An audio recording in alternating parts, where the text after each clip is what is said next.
Première maths, nombre dérivé, vidéo numéro 2. Donc, nous allons calculer un nombre dérivé en utilisant le taux d'accroissement et sa limite.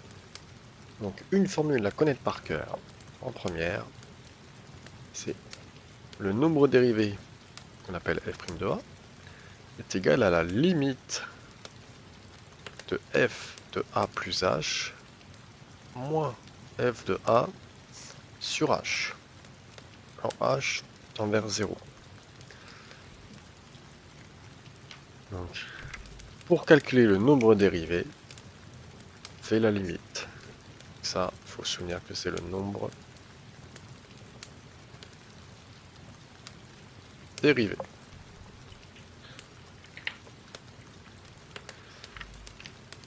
Alors, la méthode sera d'abord de calculer f de a plus h, ensuite de calculer f de a, de calculer l'ensemble de la fraction, et pour finir, on fait la limite quand h tend vers 0 pour conclure. Donc on va faire un exemple, ce sera plus simple. Donc si ma fonction f de x, c'est égal à 2x. On vous demande de trouver le nombre dérivé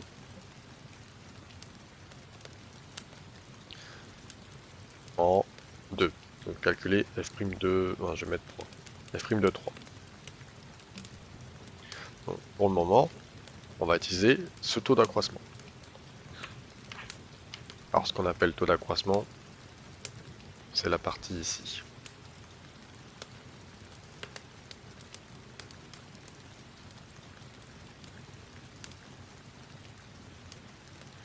On peut symboliser par la lettre T, taux, la lettre Y, taux de H. Alors, on me demande de calculer f' de 3. Pas de problème. Donc ça veut dire que mon petit a est égal à 3. Mon petit a, c'est le nombre dans la parenthèse. Je vais calculer f de 3 plus h.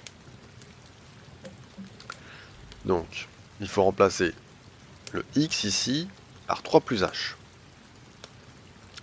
Alors, pour pas faire d'erreur, mon élément 3 plus h contient plusieurs termes. Donc, je vais tout de suite penser à mettre des parenthèses. Même si, parfois, c'est pas nécessaire. Là, je le fais. Dès que je mets 3 plus h, à la place de x, je mets des parenthèses. Comme ça, je pourrai jamais me tromper. Parce qu'après, il y a des histoires de signes et compagnie. Donc là, on va développer. 2 fois 3, 6. Plus 2h. Ensuite, je vais calculer cette partie-là. Donc, f de 3. f de 3, bah, c'est remplacer le x par 3. Donc 2 fois 3, ça fait 6. Ensuite, je vais calculer mon taux d'accroissement. Taux de h sera égal du coup à f de 3 plus h moins f de 3, le tout sur h. Donc ça fait 6 plus 2h moins 6 sur h. Et là, je peux voir que les 6 s'annulent. Donc il me reste 2h sur h. Et là, je peux simplifier les h. Et c'est égal à 2. Donc mon taux sera égal à 2. Ensuite, je fais la limite de ce taux-là. Limite de taux de h quand h tend vers 0 sera égal à la limite. Du coup, mon taux de h c'est 2. Quand h tend vers 0, la limite d'un nombre sera égale au nombre 2. Conclusion, f' de 3 est égal à 2.